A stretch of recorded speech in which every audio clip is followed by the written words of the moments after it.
Hello, everyone, and welcome back. Now, reading the 40 chapters of Exodus across the 40 days of Lent.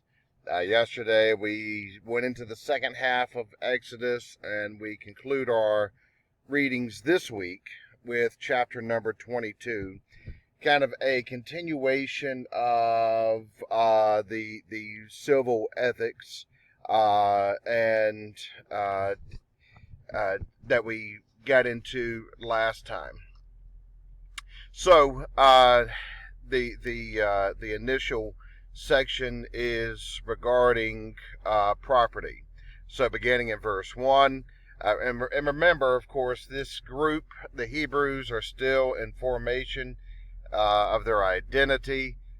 For a society to operate with integrity, there's got to be some sort of law, crime and punishment, and law enforcement. So, if someone steals a sheep or ox and kills it, they must pay back five times for the ox, or four times for the sheep.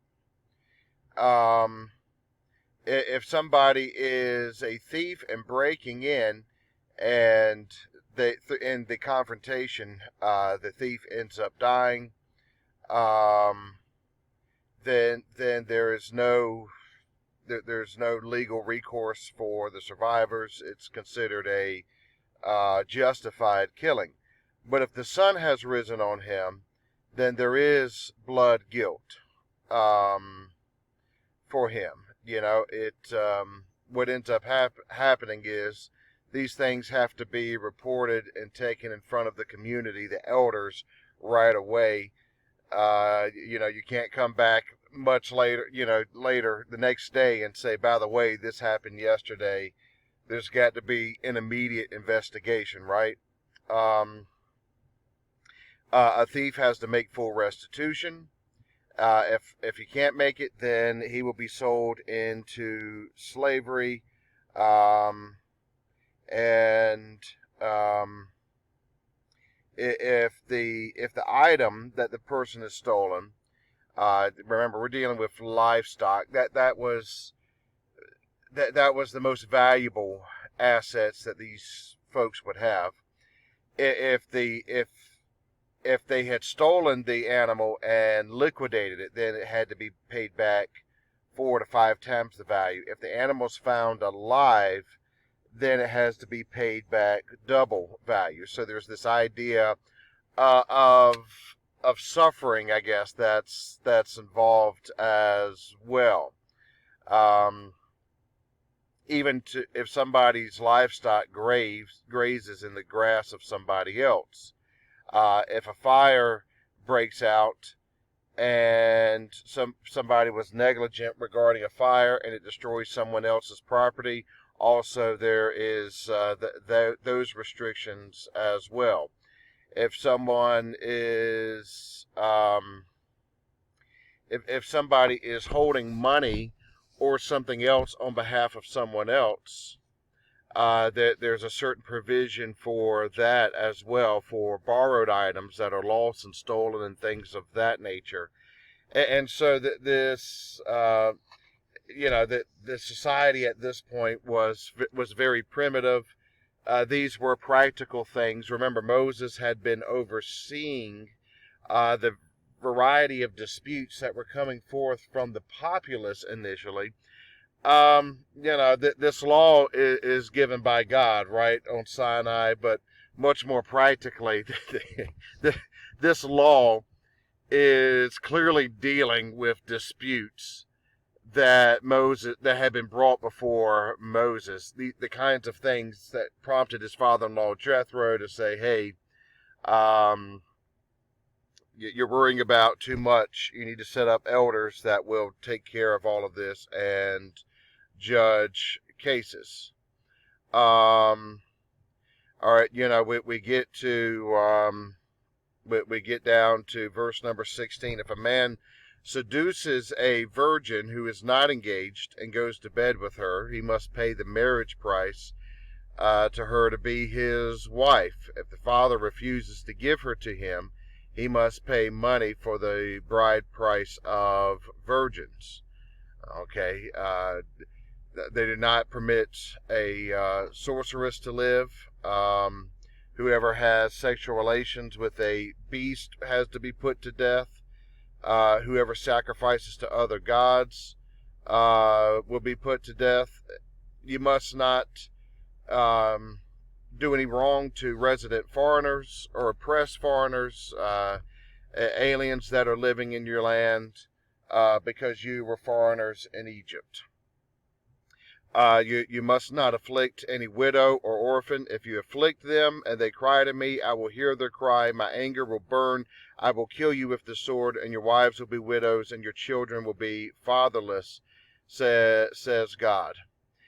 And so it's here. The law spreads from certain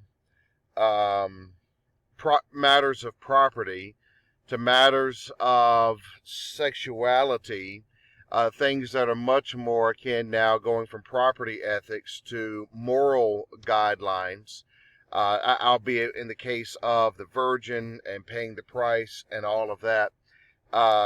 Marriage was very much a business contract in the world of antiquity, and so if the business transaction could not take place once the virginity was taken, and so that's why the individual in verses 16 and 17 has a fiduciary obligation to make good on the business side of it.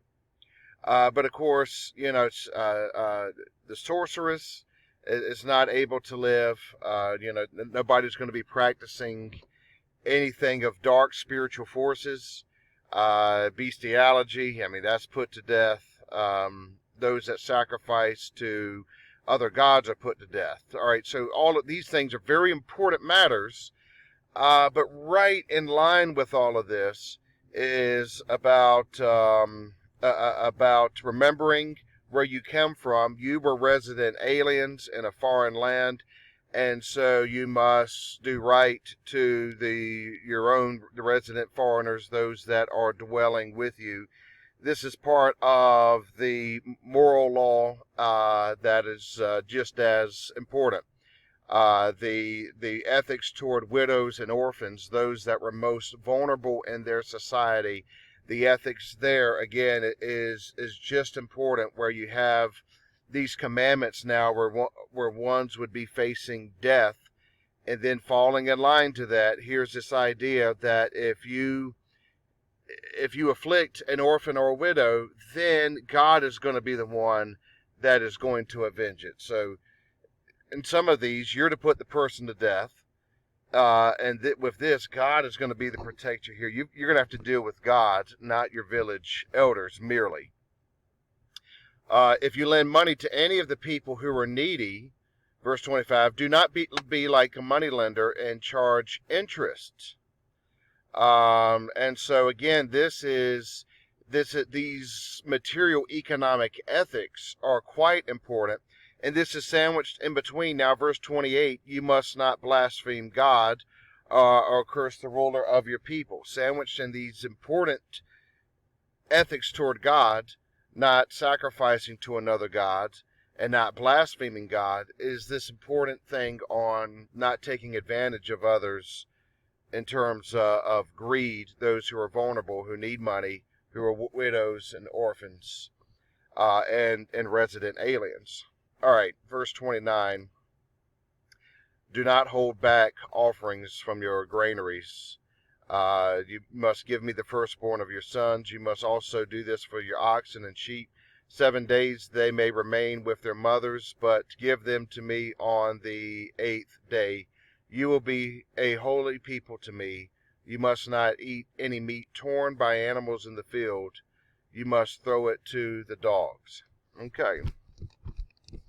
But remember here, it's so often when these laws are preached, some things are just looked over because it's hard to make sense of them, and some things are just taken and assumed without trying to make sense of what's going on.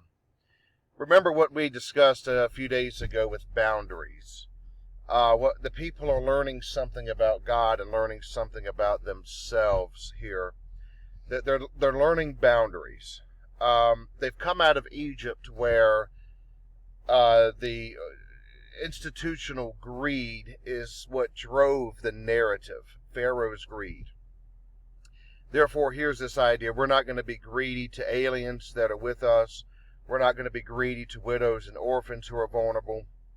We're not going to be greedy when it comes to lending money to people without and not charging interest. Of all, and that is sandwiched in between not blaspheming God and not sacrificing to other gods. Um, and so some of the things that we concentrate on, that we preach the hardest, that we use as such a strict criteria, and then some of the other things that we gloss over, some of these very practical and personal ethics of material wealth and economics that we treat as secondary. And here our text treats them as being very important. Because the people were exploited in Egypt, we're not going to be like Egypt. That's the purpose of this law. You're not going to eat meat torn by any animals in the field. So if if there's an animal that suffers and dies in a fight between animals, you're not going to take advantage of that either. That's kind of a disorderly occurrence and happening. You can give that to your dogs. Don't waste that. Dogs were the ones generally outside of the camp who guarded the camp, in the sense of they served as a sound guard. They would hear something and they would bark. Dogs were at the margins, somewhat exiled kind of beasts. It's okay for them to have the meat because they're somewhat exiled anyways. They stay at our perimeters. But nothing within our perimeters of our camp is going to have this kind of meat. Because in God's camp, they will take place, they will work through an orderly killing of animals for food, but not through a disorderly occurrence that happened by way of an accident or by way of a battle of beasts out, somewhere. Um, and so, we're 12 minutes in, I'm hitting 13 minutes, and I thought this would be a shorter video. There's other things that would really be fun to elaborate on here, but I guess I just better call it quits now. And I'll meet you again on Monday for chapter number 23. In the meantime, any questions or comments, please hit me up. Thank you.